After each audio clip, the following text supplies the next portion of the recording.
আমি শ্রীরামপুরের ভোটার, শ্রীরামপুরের বাসিন্দা।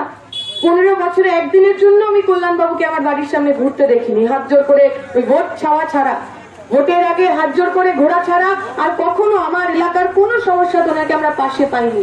আমরা বলছি এমন এমপি দেখে লাভ কি যাকে চোখে দেখা যায় না? ওই একটা সিনেমা ছিল না মিস্টার ইন্ডিয়া, তাতে হাতে ঘড়ি পড়লে অনিল কাপুর অদৃশ্য হয়ে যেত।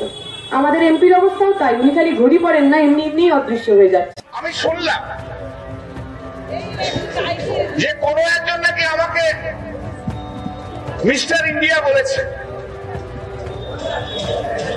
তো আমার একটা কবিতার লাইন মনে পড়ছে, জানেন, সেটা বলি। বহু দিন ধরে, বহু কষ্ট করে,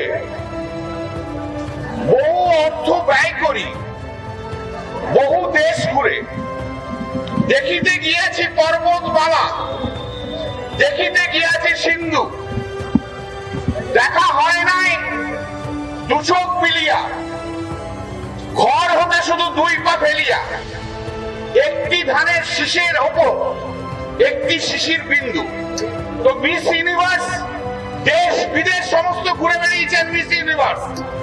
তো মিস ইউনিভার্স ঘুরে বেরিয়ে শ্রীরামপুরে এসে মিস্টার ইন্ডিয়াকে দেখতে পেয়েছেন। উনি দেখতে পেয়েছেন ওনার সারা জীবনে ঘাসের ওপর শিশির বিন্দু দেখার সৌভাগ্য ওনার এইখানে হয়েছে, মিস ইউনিভার্সের এখানে হয়েছে।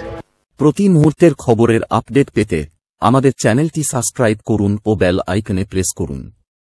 কমেন্ট করে জানান আপনাদের মতামত।